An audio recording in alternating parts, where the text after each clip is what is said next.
Hey guys, welcome back to my YouTube channel. ಎಲ್ಲರೂ ಹೇಗಿದ್ದೀರಾ? ನಾವು ನಮ್ಮ ಫ್ಯಾಮಿಲಿ ಎಲ್ಲ ಮಹದೇಶ್ವರನ ಬೆಟ್ಟಕ್ಕೆ ಹೋಗ್ತಾ ಇದ್ದೀವಿ ಗೈಸ್. ಆ್ಯಂಡ್ ಒನ್ ಥಿಂಗ್ ನೋಡಿ ಗೈಸ್, ವಾಮಿಟ್ ಮಾಡ್ತಾಳೆ ಗೈಸ್.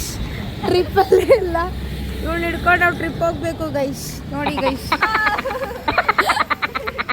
ನೋಡಿ ಗೈಸ್, ವಾಮಿಟ್ ಮಾಡಿರೋದು ನೋಡಿ ಗೈಸ್. ಹೈಲೈಟ್ ನೀನೇ. ಆ್ಯಂಡ್ ನಾವಂತೂ ಈ ಟ್ರಿಪ್ನ ಸಖತ್ ಎಂಜಾಯ್ ಮಾಡಿದ್ವಿ ಅಂತಲೇ ಹೇಳ್ಬೋದು. ಈ ಜರ್ನಿ ಮಾತ್ರ ಸಖತ್ ಮಜವಾಗಿತ್ತು. ಆ್ಯಂಡ್ ಅನ್ಎಕ್ಸ್ಪೆಕ್ಟೆಡಾಗಿ ಪ್ಲ್ಯಾನ್ ಮಾಡಿದ್ದು ಹೋಗೋಣ ಅಂತ. ಸಡನ್ ಪ್ಲ್ಯಾನ್ಸೇ ಬೇಗ ವರ್ಕ್ ಆಗೋದಲ್ಲ ಗೈಸ್, ಆಮ್ ರೈಟ್?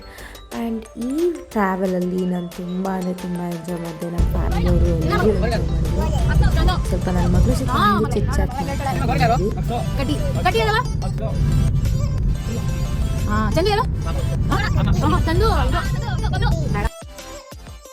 ಹಾಗೆ ತಾಳ್ಬೆಟ್ಟದಲ್ಲಿ ಒಂದು ಕಾಫಿ ಕುಡಿತಾ ನಮ್ಮ ಜರ್ನಿ ಸ್ಟಾರ್ಟ್ ಆಯಿತು.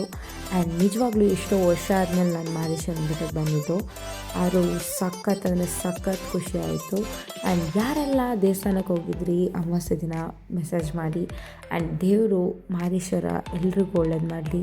ಎಲ್ಲರ ಲೈಫು ಸಖತ್ ಖುಷಿಯಾಗಿ ನೆಮ್ಮದಿಯಾಗಿ ಸಮೃದ್ಧಿಯಾಗಿರಲಿ. ಆ್ಯಂಡ್ ಇಲ್ಲಿಗೆ ಬಂದಮೇಲೆ ನಮ್ಮ ಬಾಸ್ ನೋಡಬೇಕಾಗತ್ತಾ? ನಮ್ಮ ಬಾಸ್ ನೋಡಿ ಎಷ್ಟು ಮಜವಾಗಿ ತಿಂತಿದ್ದಾರೆ ಅಂತ. ಆ್ಯಂಡ್ ಇಲ್ಲಿಂದ ನಾವು ಹೋಗಿದ್ದೆ ಹೊಗೇನಕಲ್ ಫಾಲ್ಸ್ಗೆ. ಆ್ಯಂಡ್ ಕಾರಲ್ಲಿ ಹೋಗ್ತಾ ಸಖತ್ ಮಜಾ ಮಾಡಿದ್ವಿ ಅಂತಲೇ ಹೇಳ್ಬೋದು. ಆ್ಯಂಡ್ ದಾರಿಲಿ ಹೋಗ್ತಾ ಹಾಗೆ ಜಿಂಕೆ, ನವಿಲು ಎಲ್ಲ ನೋಡಿದ್ವಿ. ಏನೇನೋ ಎಕ್ಸ್ಪೆಕ್ಟೇಷನ್ ಇತ್ತು, but still okay, manageable. And nature is very beautiful guys. ಈ ನೇಚರ್ನ ಸವಿತಾ ಈ ಟ್ರಿಪ್ನ ಎಂಜಾಯ್ ಮಾಡ್ತಿದ್ರೆ ಹೇಗೋಯ್ತು ಅಂತಲೇ ಗೊತ್ತಿಲ್ಲ. ಆ್ಯಂಡ್ ರಿಟರ್ನ್ ನಾವು ಮನೆಗೆ ಹೋಗ್ತೀವಿ. ಎಲ್ಲರೂ ಎಷ್ಟು ಎಂಜಾಯ್ ಮಾಡಿದ್ವಿ ಅಂದರೆ ಸಖತ್ ಎಂಜಾಯ್ ಮಾಡಿದ್ವಿ. ಆ್ಯಂಡ್ ನೆಕ್ಸ್ಟ್ ವ್ಲಾಗ್ ವೇಟ್ ಮಾಡ್ತಾ ಇರಿ. Thanks for watching guys. Bye, see you.